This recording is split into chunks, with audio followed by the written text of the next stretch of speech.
Good evening, and you are all welcome to the Teagasc Dairy Outlook webinar, where we will reflect on the dairy farming year of 2025 and look forward in anticipation to what 2026 holds.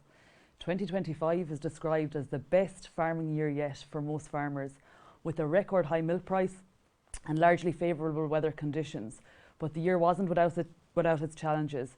Southern parts of the country suffered drought during the summer and early autumn, and milk markets took a sharp downturn in September and continues on that downward trend. So let's discuss it all in more detail. My name is Louise Coffey, and I'm an education coordinator leading the Farm Manager Apprenticeship at Teagasc, and I will facilitate this evening's discussion.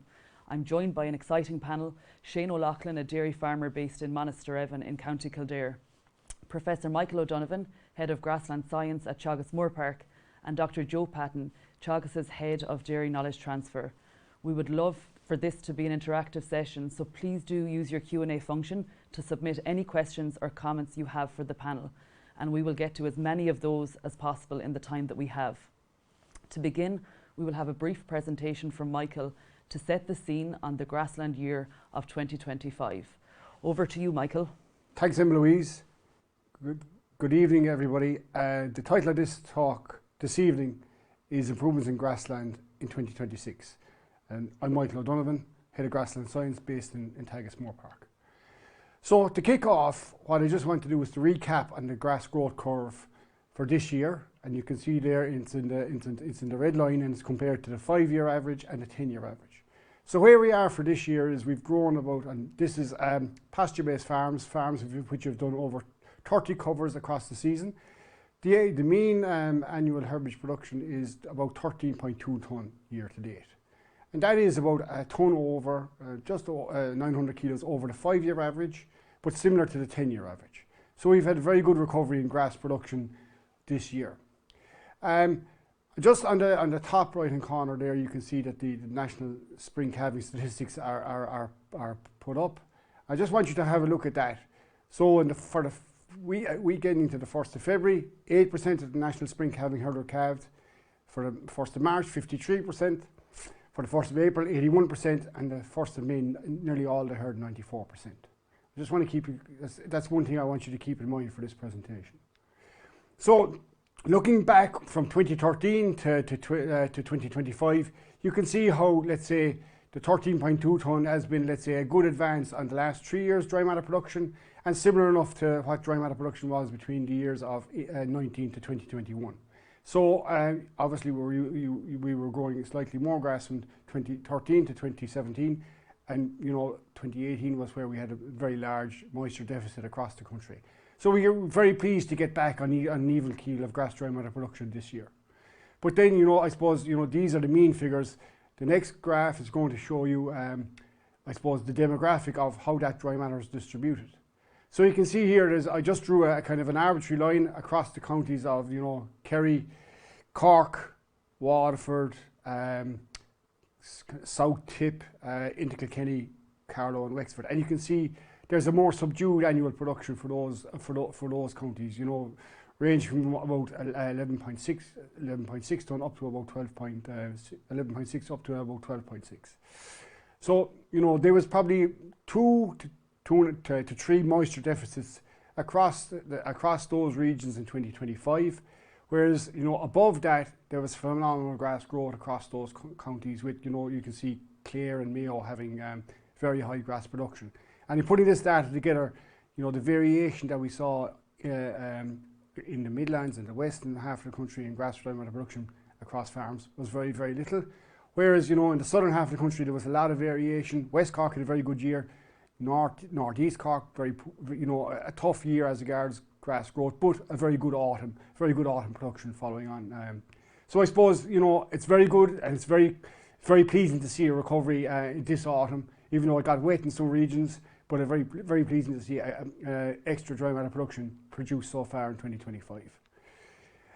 Then, when we look at grassland performance and look at the figures, this is a matched sample of farms from the original, let's say, farmers that were started in PBI back in 2013. And when you look at the figures here, mean dry matter production, these are slightly less. And I compiled this about 10 days ago, so I expect them to probably get to 13 tonne. So the mean dry matter production was 12.7 tonne. Grazing dry matter production just under 11, 1.8 tonne with silage. Dry matter production across the seasons then 2 tonne in spring, 6.1 in summer, 4.6 in autumn. And the key parameter here is about 3.6 tonne of grass allowed per cow. So you can see this is, let's say, the mean dry matter production. Just about 8 grazings and silage harvests. Grazing stocking rate is about 2.95 cows per hectare, and the total nitrogen input, which is chemical and organic, about 216 kilos. Then we look at the top ranking farms, the top third. Just under 15 tonne of grass grown, 12.6 in grazing dry matter production, 2.2 in silage, spring dry matter production about 2.2, mid-season 7.1 and 5.5 in the autumn. And you can see here a large increase in grass allowed per cow at 4.2 tonne. You know, nearly 9 grazings achieved, about 8.8 if you include the silage, 3 cows per hectare, and full allowance of nitrogen used. That's 25 kilos of organic nitrogen and about 213 kilos of chemical. Then we go to the bottom third, and there's basically a 4 tonne difference in dry matter production between the top third and the bottom third. 10.6, 9.2 in grazing average production, and 1.5 in silage. Again, you know, when you look at the seasonal differences here, 1.7, which is 0.5 reduction from the top third, 5.3, which is nearly a 2 tonne reduction in mid-season production from the top third, and 4 tonne, which is about 1.5 tonne of a reduction from the top third. But I suppose the disappointing thing here is 3.2 tonne of grass allocated per cow, which means that other feeds had to come in to supplement those cows during the season, just because there wasn't enough grass being grown. Just over 7 grazing and silage cuts achieved on these farms. Same stock rate as the top third, but less nitrogen and chemical and organic nitrogen spread. So that is, let's say, you know, when you interrogate the figures, there is large difference in the dry matter production between farms, but more, I suppose, the alarming thing here is the differences, the 1 tonne difference between the top third and bottom third in grass allocated per cow, which is really significant. So what I've done for this, just a small comparison between 2 farms, and you can see this is the farm summary report from Pasture Based that you can get off Pasture Based Ireland, and plenty of covers recorded on the farms. But what I want you to focus in on here is the total dry matter production, which was 12.4 tonne on the first farm and 14.8 in the second farm. Then I want you to zone down into the opening cover in spring, 8.28 for the first farm and 11.90 for the second farm. Then when we look at, let's say, the grazing stocking rates across the farms, stocking rate here in spring was 3.17 cows per hectare compared to 2.37 cows per hectare. Spring meal input on the first farm was 375 compared to the second farm was 203. And the spring supplement, which is, you know, the meal and the forage supplement, equated to 700 kilos for the first farm and 300 kilos for the second farm. Total meal input for the 2 farms was 1,040 compared to 770. And really what this is showing is Farm 1 had a lot of January calving cows, very compact, but, you know, the start to calving was very early. And you can see that, you know, put huge pressure on the spring grass supply with a very, very low opening cover. So I think there's lessons in that for us and the rest of the country. Whereas the second farm, you know, a bit more staggering, the start of calving 1st of February, and, you know, very much an easing into the spring the grass supply and the grass demand for the second farm, you know, which had consequence effects on the level of supplement fed. So spring grass. Opening covers, and the learnings from 2025 are opening covers are too low on many farms for the stocking rate and grass demand. Calving on some farms is too early. You know, 8% of the national herd, spring calving herd is calving in January. The target is to begin calving at the beginning of February.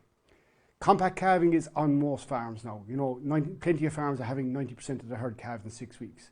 The demand for spring grass is very much increased. There's only a certain amount of spring grass available, and that needs to be budgeted. That's a key learning for us. So link the stocking rate and calving date to grass supply, and can we move the January calving cows into early February? Just move them by a couple of days and get that started calving a small bit later. Grass growth. I suppose really what we're striving for here is consistent grass growth. Consistency is one of the key things. And one of the things that we think where we're falling down is the farm cover management. You can see what we're seeing on those 2 farms. One guy having plenty of farm cover at the start, one guy having very little, closer to a closing cover. So, you know, farm cover management is very important, and that is opening cover, April cover, you know, the cover across the season, the highest cover in the autumn, and then the closing cover. The key parameter that we want to allocate is about 4 tonne plus of grass dry matter per cow. That's a key parameter. Mid-season autumn production, that can increase in most farms. The grazing stocking rate, that's crucial. You know, the grazing stocking rate very much dictates how much grass can be allowed per cow. And you know, consistent grass growth, the first point, if that's consistent, that gives you a very, you know, controlled, gives you great control in what you can allocate as regards supplementation. So the spring, the targets for the spring, I suppose 2025 is now behind us. We have to talk about 2026. So like what we're talking about, the spring grazing targets, Grass 10 newsletter yesterday showed the closing covers are about 750, and that's, you know, pretty much on target. We're looking for an opening cover of over 1,000. That's really crucial for us when we have a huge supply a huge demand for spring grass. Slurry and chemical nitrogen, we want to apply these on time, not delayed, on time. The first rotation is a 40 to 50 day rotation. We're not dropping farm cover below 600 kilos in early April. And you know, because spring grass is, let's say, it's in short enough supply, we have to have a spring grazing and supplementation plan in that spring period. That's crucial. For summary for 2025, you know, huge potential for Ireland to grow more grass, and there was a grass growth recovery in 2025. But also there can be improved grazing management practice to increase farm grass growth. And this is, you know, if you look at the bottom third in that graph, they were 4 tonne off the top third. So there's, you know, a 2 to 4 tonne grass dry matter increase that can be achieved on farms. The grazing stocking rate needs to be linked to the farm grass growth. You know, grazing season supplementation, that needs to be controlled, you know, and ultimately the only way you control that is to put more grass in front of your cows. There has to be an adaptation for wet weather. You know, we had a very wet March in 2024, and you know, some of the farms in the country had, you know, consecutive droughts in 2025. So the adaptation there is to have more feed availability and more feed conserved for those wet weather periods and droughts. And now, you know, for the next couple of weeks, evaluate what you did in 2025 and focus on what can happen in spring 2026. And that needs to be the focus, and the learnings need to be put in place for that. Thank you, and back over to you now, Louise. Thank you, Michael. You might come and join me at the table to run through you know, some of the key points from your presentation. You mentioned the great recovery in grass production in 2025 when we compare it across the trend in 2022, 2023 and 2024. But I suppose to look at that number, you talked about 8% of cows are now calving ahead of the 1st of February, 53% of cows calved at the 1st of March within spring calving herds. I suppose we can't change what the farm cover is today and the impact that will have on the 1st of February. We also, I suppose, can't change our calving pattern for then. I suppose it is symptomatic of the calving pattern is symptomatic of things like our improvement in genetics, overall EBI, you know, shorter gestation bulls, and also excellent management practice on farm. You know, you acknowledge achieving your 90% 6-week calving rate. So I suppose what can farmers do in terms of aligning that demand that they will have in 2026, that spring period, with what is on the farm? Yeah, and one of the key things for us is, look, the opening farm cover has to be, you know, has to be higher than where it has been for the last couple of years. And you know, looking at last week's or this week's figures from PBI, we're getting towards that. Some farms are below it, about 25% of farms are below it. But I suppose ultimately what we're trying to do is, you know, in spring grass, as we said in that talk, there's about 2.5 tonne of spring grass available. That has to be budgeted. Even at current, let's say, with that 8% calved in January, and what's happening in February, you're looking at nearly a demand of 18-20 kilos in February and another 30 kilos demand in March. That takes a lot of grass and takes a fair bit of growth for it to continue to have grass in those periods. So I suppose if we can, you know, start closer to the 1st of February, that probably aligns us to the start of grass growth, you know, consecutive grass growth, weekly grass growth a bit better. So ultimately, you know, it's just, you know, there's been huge success in compact calving in Ireland in the last, you know, 15-20 years, and you know, we just want to use that, I suppose, correctly to align it to our current grass growth at the moment. So ultimately, it's a grazing management effect, I would say, you know. And in terms of like looking forward into 2026, very much dictated by what we're doing at this time of year and looking back into the final grazing rotation.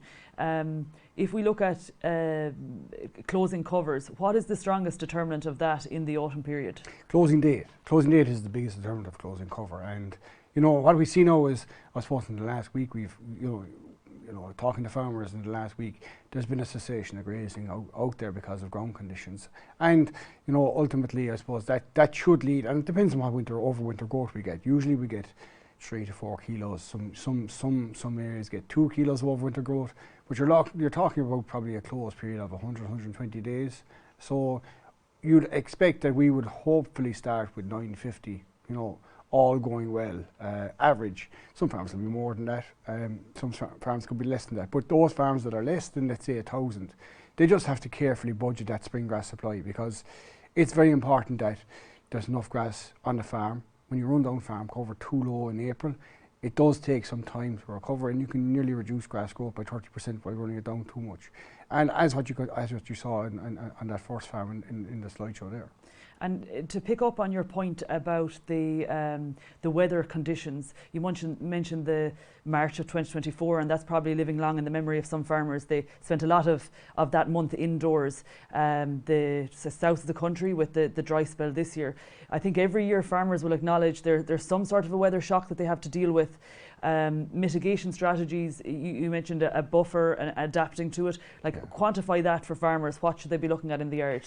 So I suppose the learnings on these I suppose wet weather conditions or dry weather conditions that we had this year are that over and above what you have in, let's say, fodder for the winter period, you need a buffer of about 400 kilos of dry matter per livestock unit to sustain the farm for wet weather conditions and dry weather conditions.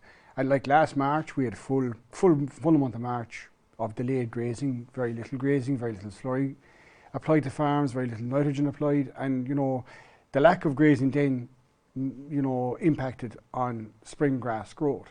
So like we probably lost close to a ton and a half of grass dry matter because of those conditions last March. This year then, we had 3 droughts basically this year in the south of the country. So, and when I looked at PBI data, some farms had, when you put the cumulative amount of dry weather where grass supply was below grass demand was about 12 weeks, which kind of is very close to that 400 kilos per livestock unit. So that seems to be where, that's a figure that probably farmers have to kind of adapt to. It costs money to put that feed in place on farms. However, if it's not in place on farms, as we saw in 2018, it's very expensive. It's not there, and if you don't have it, it just costs more money to get it. Yeah. And at that 400 kilos, we're looking at roughly 1.5 bales if you're looking at it in those terms. And it tends to be when they're milking, so it needs to be of good quality. Yeah, it's high quality feed, yeah. And I am going to address the question now just as it comes in. I know we need to move on, but what is the maximum closing and opening cover I should target dry ground with good infrastructure and a high demand? A closing cover of, let's say, 850 in dry ground, is sustainable. Now, you want to have some high covers on that. They will take some loss, but I suppose what you're doing is you're mitigating to have grass in spring, and that grass is worth probably more to you now than it would be. It's worth more to you in spring than it is worth to you now. Yeah. So we will move on and we will come back in the general conversation to you. Thank you, Michael. Questions are starting to filter in, and please do keep them coming. Now I will have a hand over to Joe. He's going to look at the trends in the cost of production, breeding and genetics in 2025. Over to you, Joe. Thanks, Emma Louise. For the next few minutes, I'm going to reflect on some of the key trends in the dairy industry in 25 and look forward to some of the main actions and some of the priorities for dairy farms heading into 2026. So as we'll all know, this year has been a very good year in terms of milk production. Milk production nationally is up by about 5.76% relative to 2024, up also based on 23. And with strong milk prices underpinning that, we've had a relatively good year in terms of income on dairy farms. However, as we'll have all seen in the third quarter and into the last quarter of the year, there has been a sharp reduction in price across all the main commodities relative to the Irish sector. So that's really been driven by a strong supply in the major exporting regions, and that's likely to continue into the first half of next year. So there is a challenging trade environment out there, and it is projected that milk price will be under pressure at least into the third quarter of 2026, and really for the year 2026 as a whole.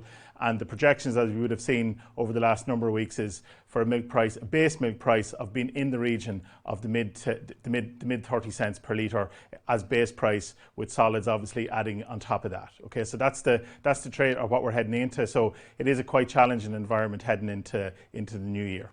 Okay, and really underpinning that also in terms of a margin, in the industry, we've also seen over the last number of years up to 43-45% increase in total cost of production on dairy farms since 2020, and there's quite a variation on that in across farms, but on average it's up about 43%. So that is quite a concern as we head into a lower milk price year. It does mean that there will be quite a range in profitability on farms we would project for next year. When we look at the trend and breakdown and change in costs over that time, it's clear that there are a couple of main areas that really where the additional cost is happening. So really just to draw your attention to, in particular, the change in feed cost. That has been quite significant in terms of the overall cost increase, and also depreciation particularly on machinery, but a little bit on buildings as well. So really, if we follow on from some of what we've seen from Michael earlier on, the feed cost is really a main driver, and a lot of that is really being driven by what has happened in the pasture production side of things as well. Okay. When we take that forward and look at concentrate feeding now on average is heading for about 1.4 tonne of concentrate per cow per year. But interestingly, when we align that with the milk solids production on farms, we haven't really seen a major increase in productivity based on this concentrate supplementation. So if we look back to 2020, 2021, we were producing in the region of 440 kilograms of milk solids per cow. That's still at around 430 kilograms of milk solids per cow.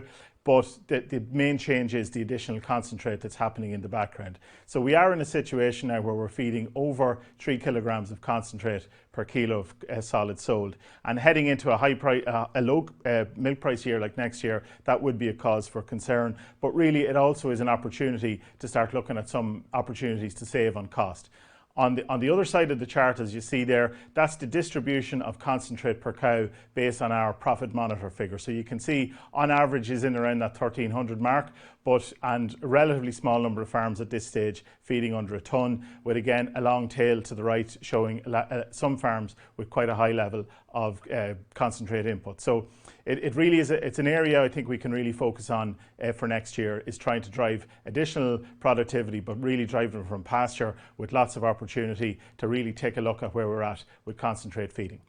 On the other side of the coin, when we look at the other issues around cost control, it is important to point out that when we do look at a simple measure, even if it's cost per litre, cost per kilo of milk solids, there is a very, very good relationship between reducing the overall cost of production and the margin on a per hectare basis. And that's what you can see there in the darker coloured, on the darker coloured chart. As farms reduce their cost of production, their margin per hectare is actually improving. Okay, so it's important to manage the cost on a per litre or per unit of on a per litre solids or per kilo of solids basis. Okay, on the other side of the chart, what we're showing is the relationship between yield per cow and cost of production, and it is something we need to make the point on, that there is really no evidence in our data, at least, that there's any dilution of cost happening based on increasing output per cow. So the message there really is we have to look at aiming for cost control independent of the output levels on the herd.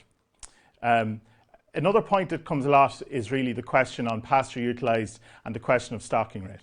And stocking rate, as we know, is a very, very important metric for pasture-based systems. We do have to drive stocking rate to the optimal point in order to maximise the utilisation of the grass that we grow. But there is a situation emerging on some farms, at least, that stocking rate has become optimal, or even slightly higher than optimal.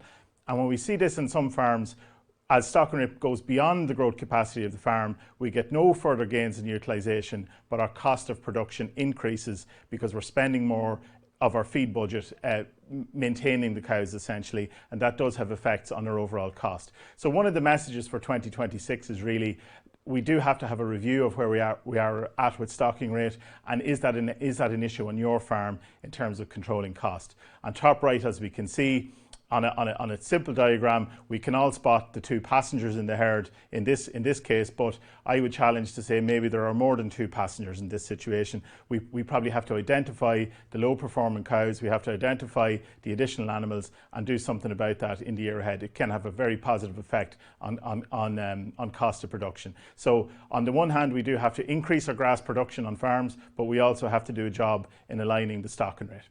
Okay. And another issue that really, and there's been a lot of progress and a lot of change this year at industry level around breeding, and we would have seen that the EBI has been updated, that the indices have been updated, but also we've had a base change. But with all of those changes and with all the changes in the metrics and the targets, we have to really make the point that the sense of direction, or the direction that the index is travelling in, is a very positive one for dairy farms. So what we've shown here on the chart is really a combination of milk subindex and fertility subindex, which is effectively the EBI. They're the main drivers of EBI. And as we can see on the chart, as we move to a situation where we have high milk subindex and high fertility subindex in combination, that gives us the best output, or the best outcome in terms of milk sold per cow, milk value per cow. It tends towards lower cost, and it certainly drives better profit. So the message there really is that the EBI in its previous form and in its current form is well set up in order to drive additional margin and additional profit for all dairy farms really. So it is important to remember that. We should really double down really for next year and make sure that we get good value and good progress in our EBIs. Okay. And just a final slide really to bring that together in terms of when we look at our profit monitor figures, comparing our most profitable to our least profitable farms, and there's a huge range in the data we know, but just to isolate out the topper and the lower farms to see what we can learn for messages for everybody really. The main messages from the slide is that the high profit farms, they're producing about 70 kilograms of milk solids per cow extra, but they're doing that from feeding less concentrate per kilo of milk solids sold, less concentrate per cow. And maybe it really does echo the other data that Michael showed earlier on. They are achieving up to 4 and over 4 tonnes of dry matter of grass eaten per cow, and compared to the lowest 10%, they're eating significantly more grass per cow, really about 2 kilos more per cow per day. So the message is really we need to utilise up to the 4 tonnes, over the 4 tonnes per cow really, utilise more grass per hectare, control our costs, and that will help us in a year like that's coming to sort of hold our cost base and also drive our margin. So we really have to get to the idea that it's well fed on pasture is what we're looking at, and that 4 tonne per cow helps us to do that. And really we do see over time that the top 10% of farms tend to be the same farms every year, so we don't see much re-ranking based on milk price. So the optimal system on a high milk price year remains the optimal system on a lower milk price year, and that's an important point. There's a very good consistency in what we see on farms. They don't really tend to re-rank due to milk price, but there's lots of opportunities for people to push towards the metrics that you see there for the top 10%. So just to summarise it for the last minute, there's a few actions we need to look at. So I think the first and foremost, we do need to establish our cost of production. So we need to benchmark by category in costs and find where the savings are.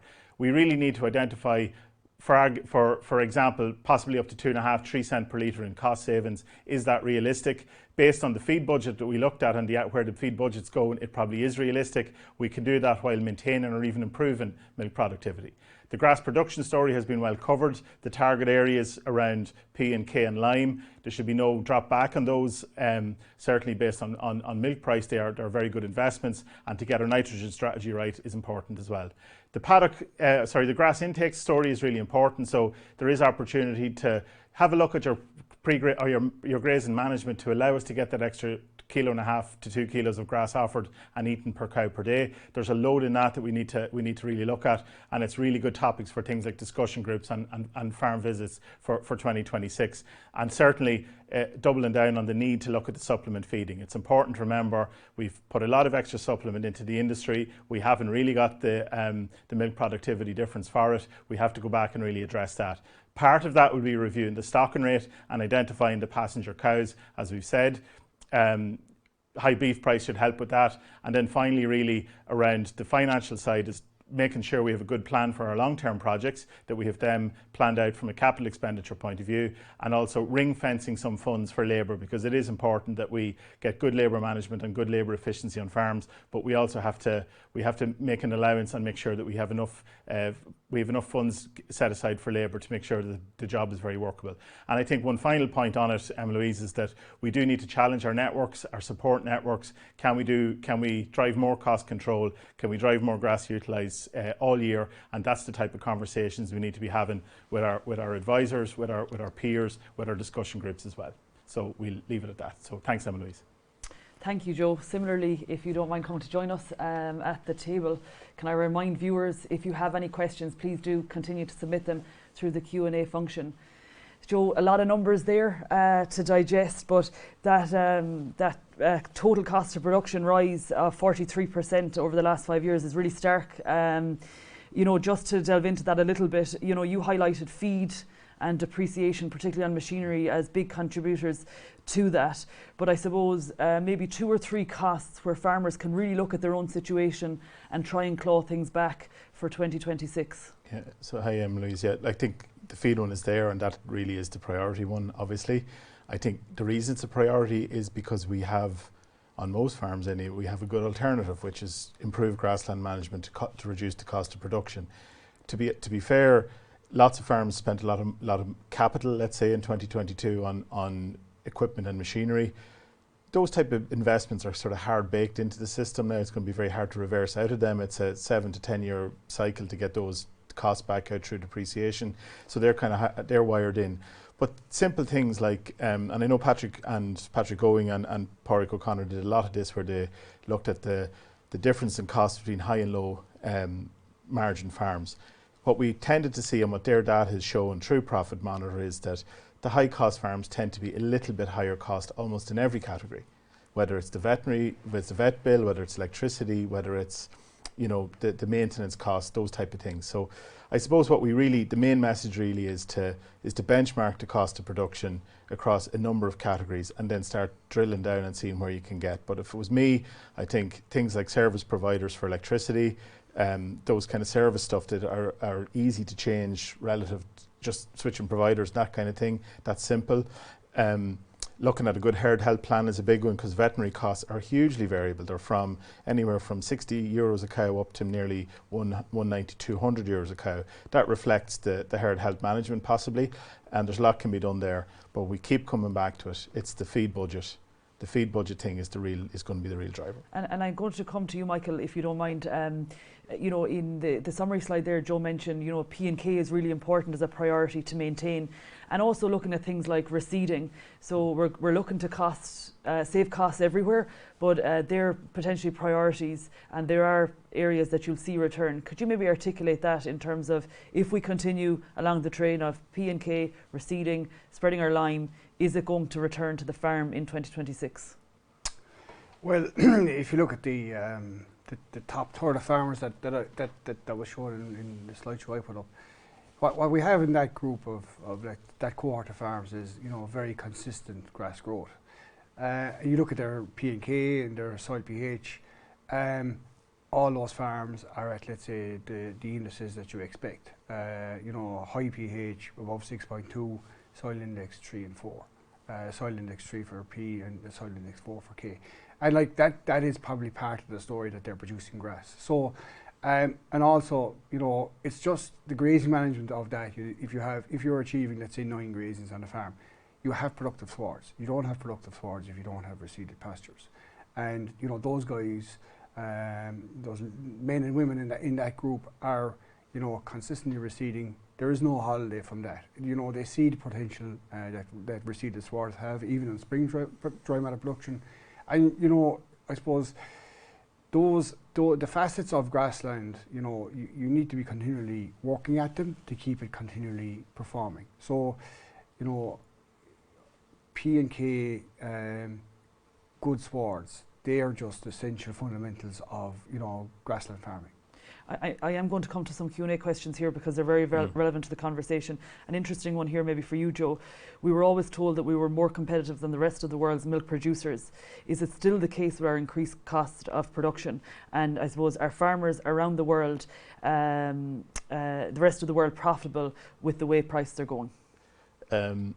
We still have the potential to be very competitive.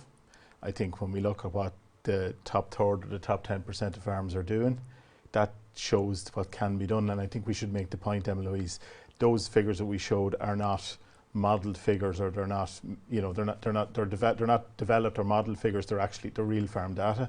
So what you can see is that when it's done well and done right, the system of production that those farms are running is very, very competitive. And the reason it's competitive is that they have good control on their cash costs of production. That's driven through the grass story. They have the right cow grazing that grass, and they have great attention to detail on the management of the other inputs. So that the answer is that we shouldn't panic about it, but we have to be careful that we shouldn't be sliding a little bit towards where we're going with the level of supplement. The potential is there, but we do have to do something about it. We do have to address it from now on, really. And maybe what we also have to say about that is that if we were back this time last year and we were heading into a high price year for milk, we should be saying the very same thing, because it's very important to say that we don't see re-ranking based on milk price. The right message, that we would have the very same message if we were going in with a heading into a high milk price year. We still have to tackle that cost of production story. The second part of the question was, are other farmers across the world, other countries? Yeah. It depends, and I suppose it really.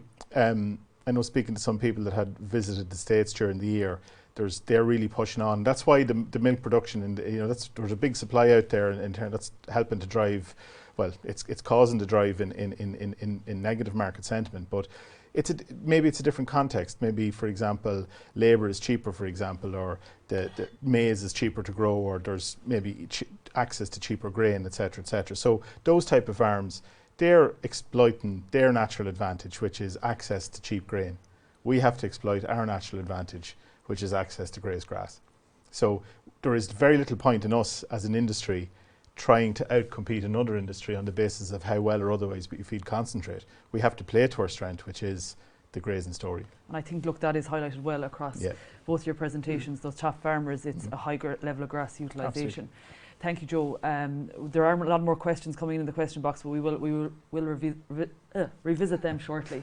Now, a few weeks ago, we visited Shane on his farm in Monasterevin to gain an insight into his farming system. Let's take a look. So my name's Shane O'Loughlin. I'm farming in Oghill, Monasterevin, County Kildare, milking, this year we milked 216 cows, a spring-based calving system. So the cows are, there's 25% British Frisian, 75% Holstein. The EBI is 173. They've been producing 6,400 litres at 3.54% protein and 4.34% fat. The milk solids be around 520 kilograms milk solids. So like 2025 was a great year on the farm here.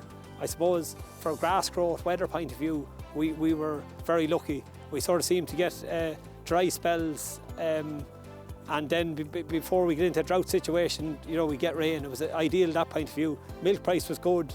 And then I suppose, look, the beef price, calf price and all was very good as well. As well as that, I suppose, during the breeding season, the weather was very good, and we ended up, I think we'd 3% of the herd empty after 12 weeks, which we never done that before. We were in 8% last year. An issue with farmers at the minute is milk price. At the minute, I suppose, they're mass because your milk solids will be good. You'll be getting, along with the base, you could be getting an extra 10 cents at the minute for your solids. But coming into the spring, when those solids aren't there, and then maybe lads are facing a tax bill coming on from a good year this year. That's sort of the big worry for farmers, is where it's going to bottom out. Coming in next March, we're looking at mid-30s for milk price.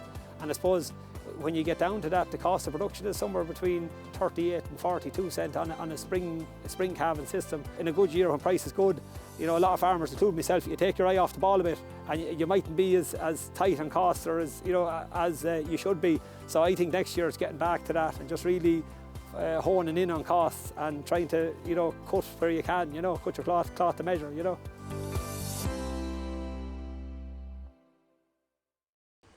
So great to gain some insight into your farm system, Shane. A few brief questions for you before we get into the main conversation. I suppose firstly, a phenomenal number in terms of your in-calf rate, only 3% empty. Can you tell us a little bit about your breeding strategy and how you achieve this? Yeah, so I suppose 3% is probably as good as we've ever had it. It would have been 8 last year, it's probably 10 the year before, and it's sort of up and down. But we this year, I suppose 3 weeks before the start of breeding, we tail painted everything. We once a week then we just top up the ones that hadn't come bulling, and at the end of just before the breeding season started, we scanned them, identified maybe dirty cows, cystic cows, and treated them before the season started. Then I suppose we topped up tail paint every 2 times a week during the breeding season for the first couple of weeks, and every morning then we draft out cows that were on heat, and the AI man would come around 8 a.m. every morning. So we went with a plan sort of to use AI high EBI Frisian bulls for the first 4 to 6 weeks, and then we used a bit of beef straws as well, and any cows that weren't suitable we didn't want replacements out of. And then after 6 weeks then we let in the Hereford bulls to clean up, so we had a 12-week breeding season in total. So you know we were happy where we went, and from the heifer point of view then we would have observed for the first 8 days, synchronised day 9, and we'd them all bred within 12 days and split into 2 groups and let on with the bulls as well, so it worked well. And Shane, I think you reflect the mood of dairy farmers in general. Great milk price in recent times, so you took your eye off the ball in terms of costs. Yeah. A lot of information from Joe in his presentation in relation to that. Maybe your priority 1 or 2 areas that you're going to really target next year to get down. Yeah, so I suppose the next year it'd be feed costs would be one we'd really be looking at. We would have, I suppose, went from a system maybe feeding 800 to a tonne of meal, 800 kilos to a tonne, to nearly a tonne and a half this year. Last year, 2024, we had a very tough year. It was a poor spring. We had cows in longer. We probably never hit the peak. And I suppose solids suffered as a result. This year we had good solids, but probably fed too much meal. And next year we'll be looking to just to realign that again. I suppose there's a reaction piece or a pro-action piece, you know, in terms of your junior grass walk. I suppose the indications were strong this year. There was a lot of grass on farms. Maybe to you, Michael, you know, we have a lot of information now. We have the grass growth model, so people can look ahead and see what's coming in the next week or 10 days. You know, I suppose for somebody in Shane's situation, they're thinking back to March of last year. You know, they need to act a bit quicker.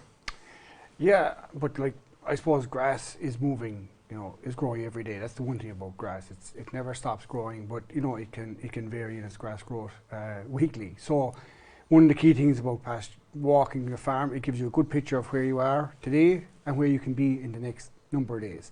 And I suppose, you know, when we started talking about grass measurement, we started talking about walking the farm once a week. But now, you know, you can see the better farmers out there are walking their farms twice a week, because that's where it's gone to now if you want to really get on top of farm cover. The most model has been working quite well. We've moved it on to 90 farms. That'll go on to more farms in the coming season.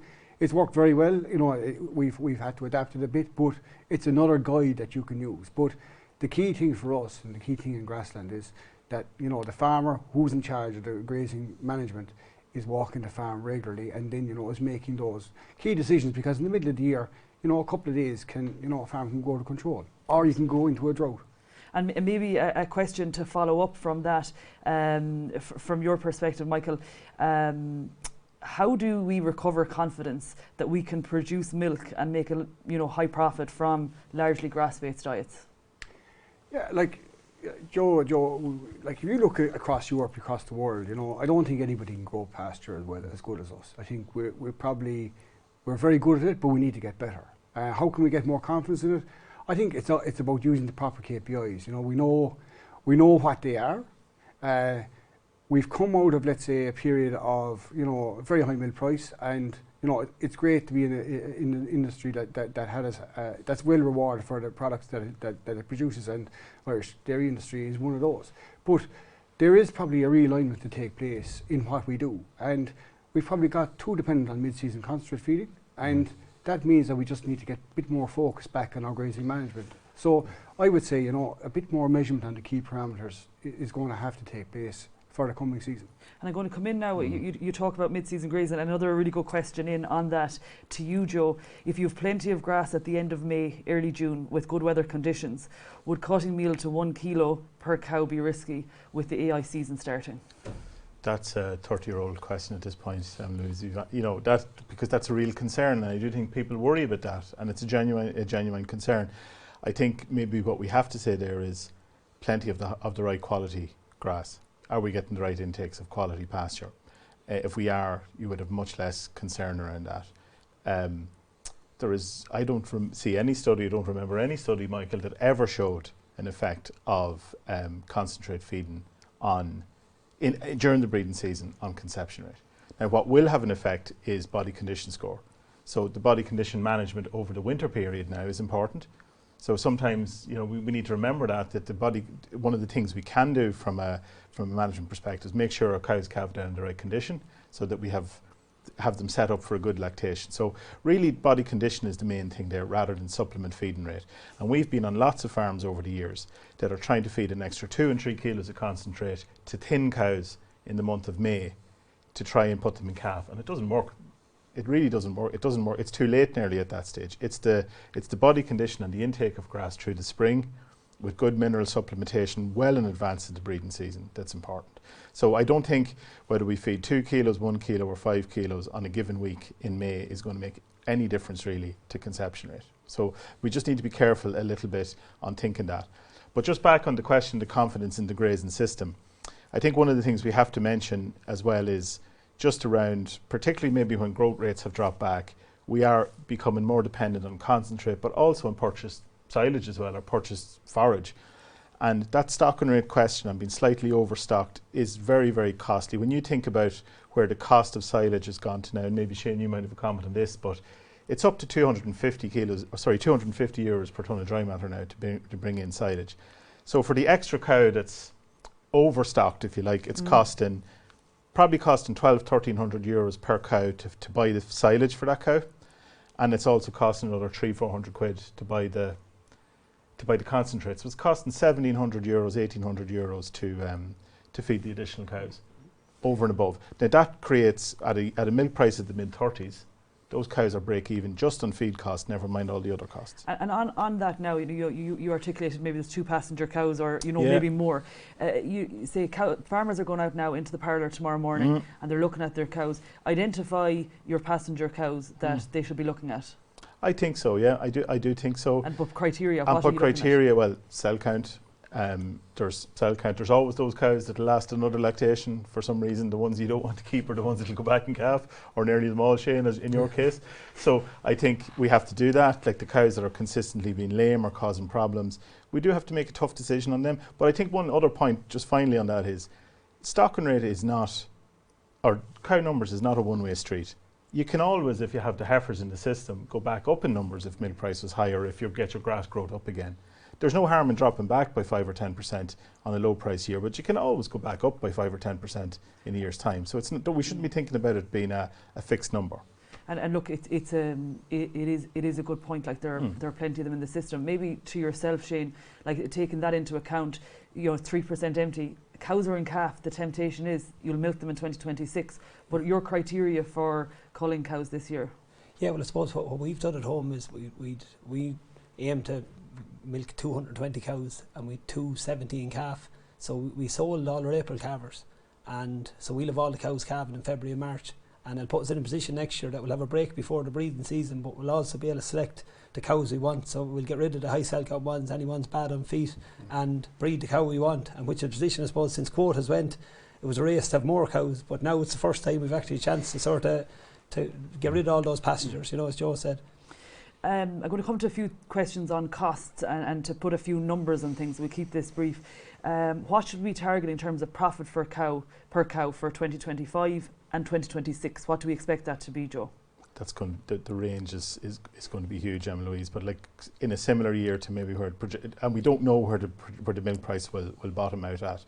But I would say that we'll probably end up with a and I'm very, very hesitant to put a figure on to say what it would be, but we'll have a range from -100 or -200 per cow profit up to probably 800 or 900 euros a cow profit. But I'd say with farms with all labour paid, if they're getting into the sort of 600, 700 euro a cow mark, that's that's a shot in the dark without knowing where milk price will end up. But that's where it would be. Now, just on the cost side, which is probably it's probably under control, we have developed a sort of a system, like a bill of quantities essentially for a dairy farm that has itemised out all the things you would need to buy, including vaccines and fertiliser and concentrate. Assuming we're going to be feeding around 850 kilos of concentrate or thereabouts, producing about 480 kilos of milk solids. That typical sort of well-run herd, and itemised all that out. When we did that this year, your cost of production before your own labour and capital repayments was coming in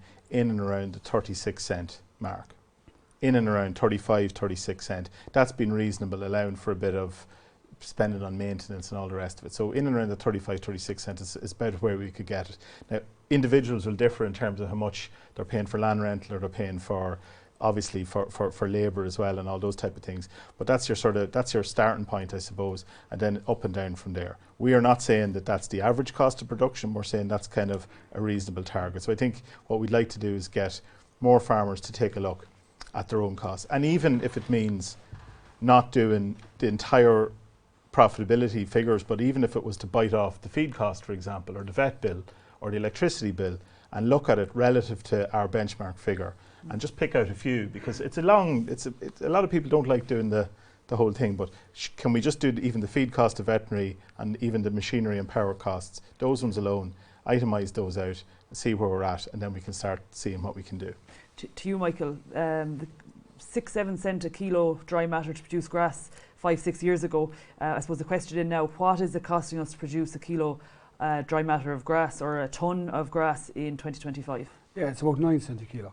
Okay. So like that's after that's after increasing because of the fact that fertiliser went up as you know, as an input.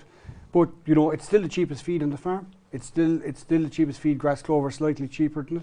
So, but like, that's all the more reason that you have to double down. And you know, when you look at it, and just taking up Joe's point, when you look at the feed costs that are out on the national farms, national average farms, it's about 8.5, I think it's 8.8 cents a litre. Yeah.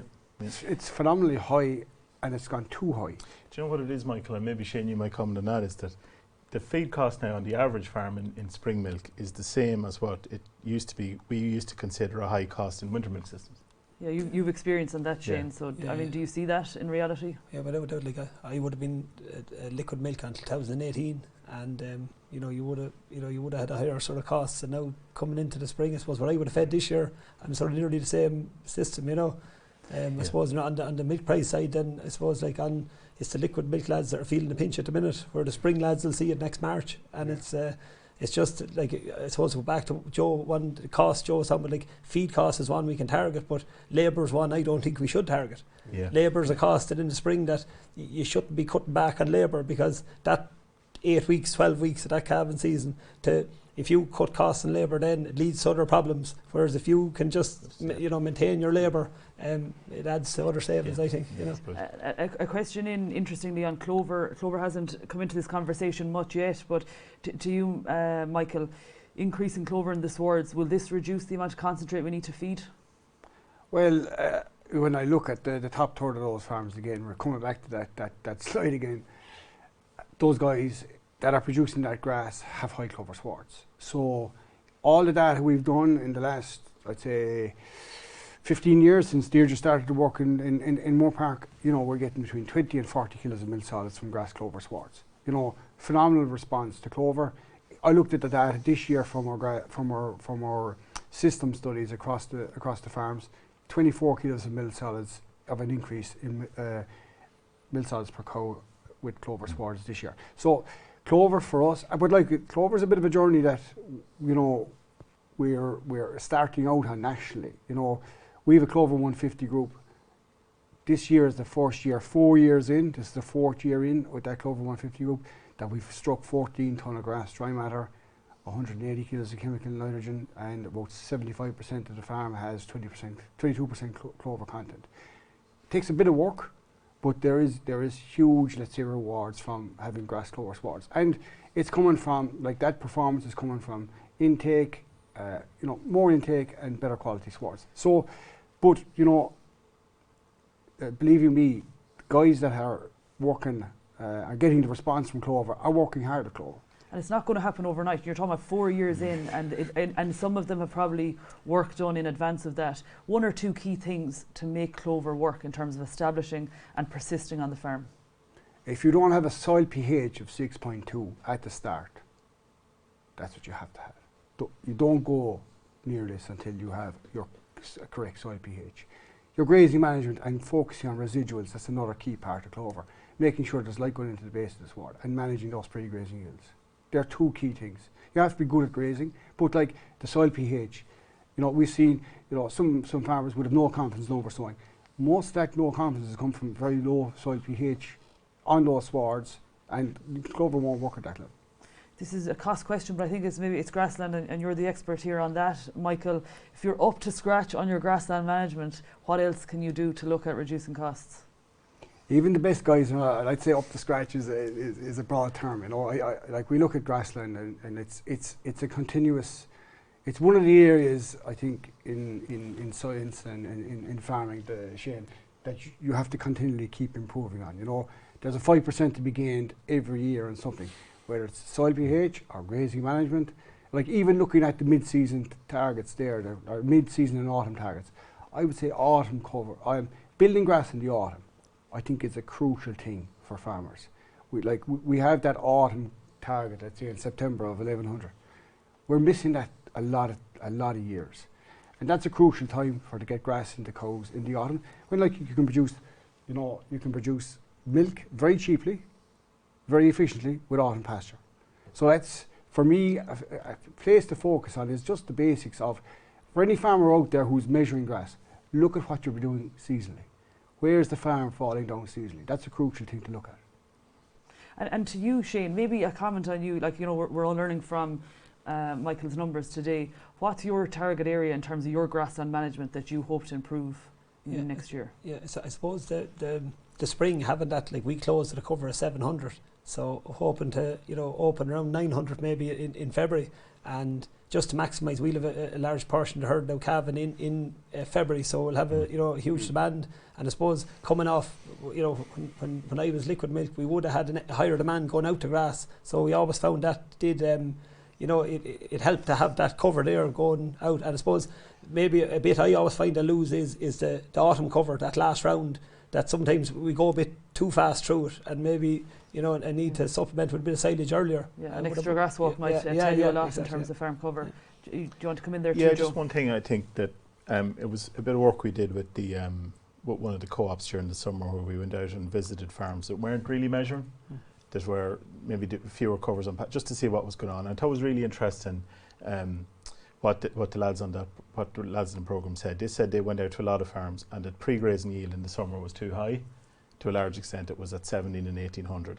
And a comment from a lot of people at that stage was they were tired of taking out bales, and they were trying to keep the cost of the contractor low by not taking out bales. And the other thing we do see too, and I think it's a mistake, where some farms, I think, well, their grazing stocking rate or their actual stocking rate's not too high, but they end up closing up too much ground, closing up to maybe 5 cows per hectare, and trying to graze at too high a cover, and then mistakenly really saying that I need to be grazing 17 and 1800 covers in the summer to sustain the farm at that.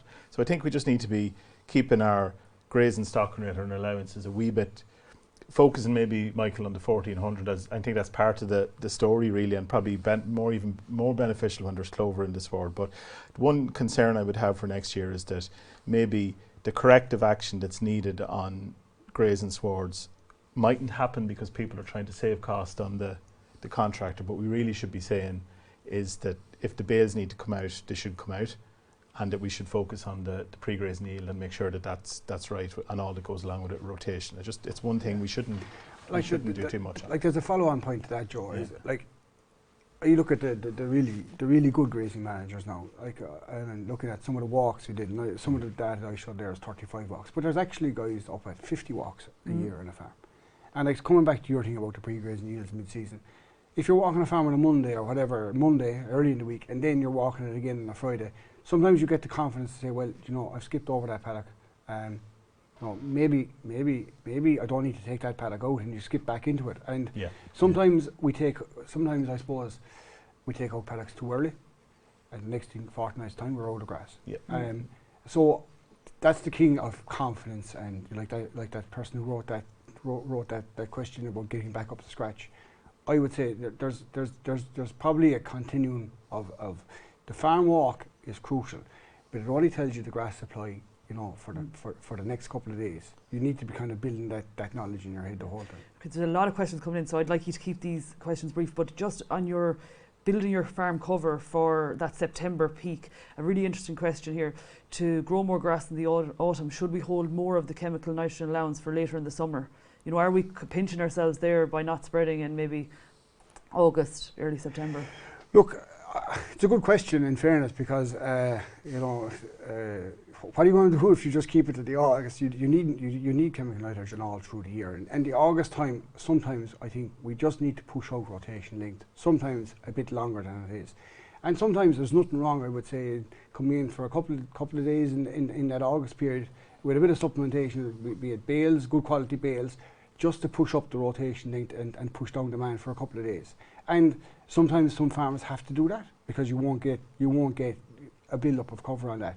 The chemical nitrogen to that, I wouldn't be delaying nitrogen in the autumn or keeping it behind, because you know you're pinching one side of the year for the other side of the year. But you just need, like, you need to be at 400, you know, that 360, 440 kilos of dry matter per cow in that period to have any chance of getting a decent supply of grass into the winter, into the September-October period.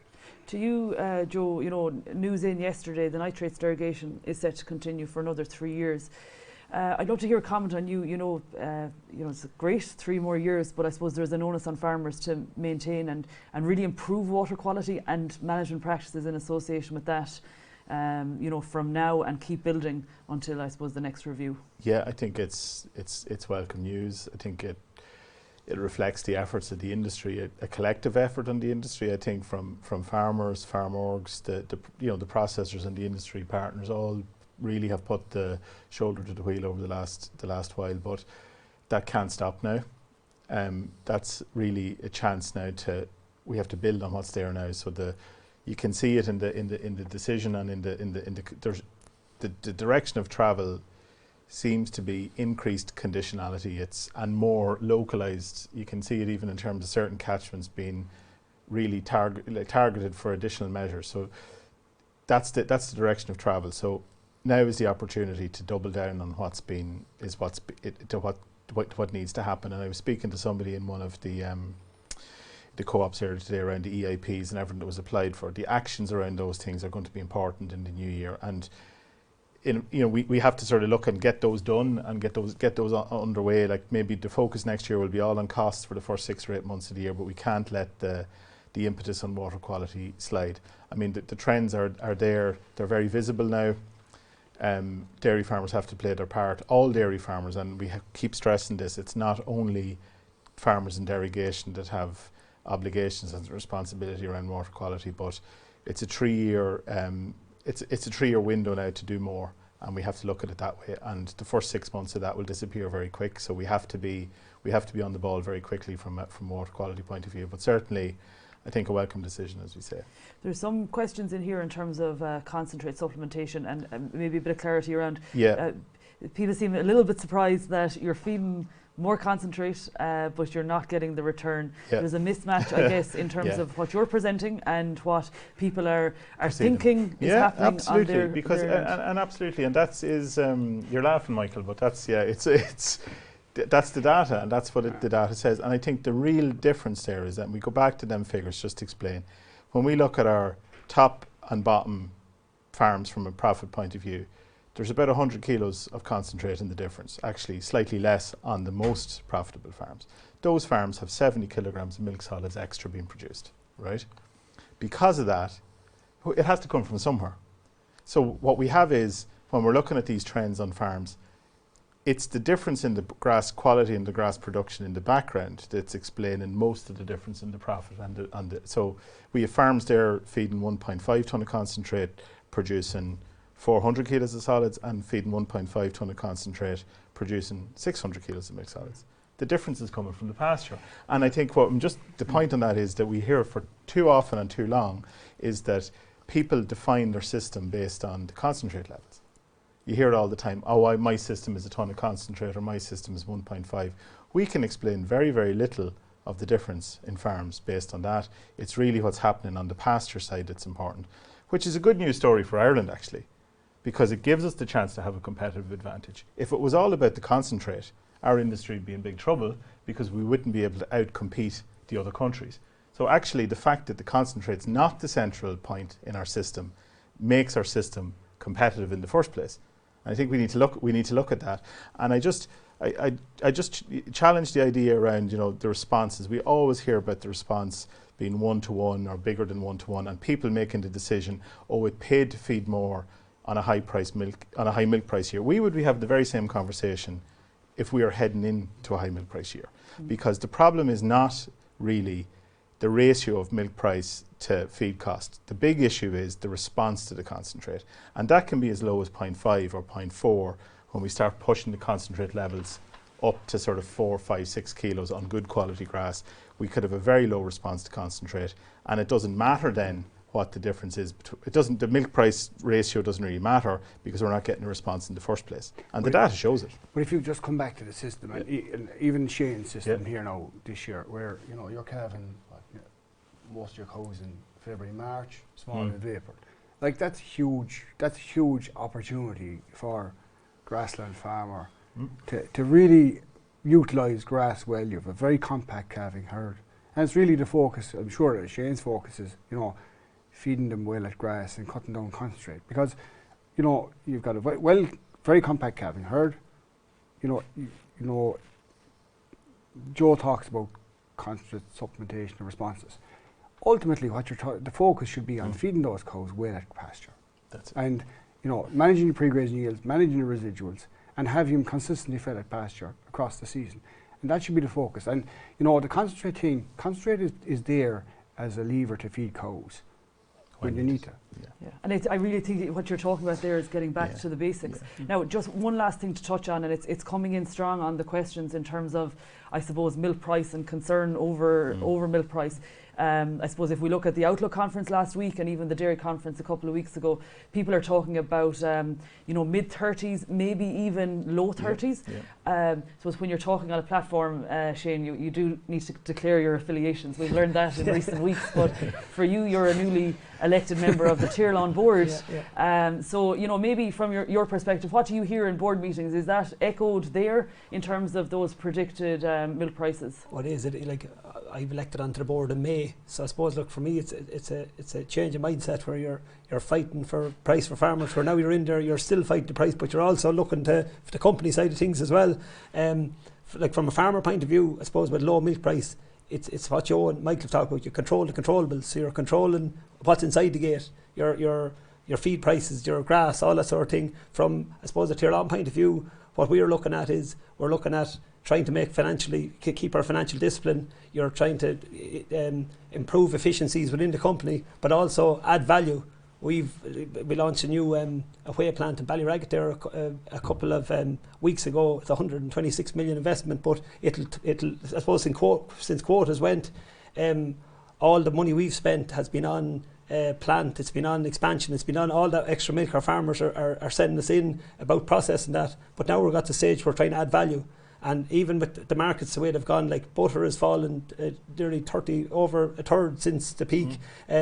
Cheese has fallen about 1,000 a tonne since the peak. But whey has stayed in demand. The price has stayed the same. And there's a huge opportunity, especially with like sports nutrition, with these weight loss drugs, that because you need protein to keep a healthy diet, there's a huge scope for whey.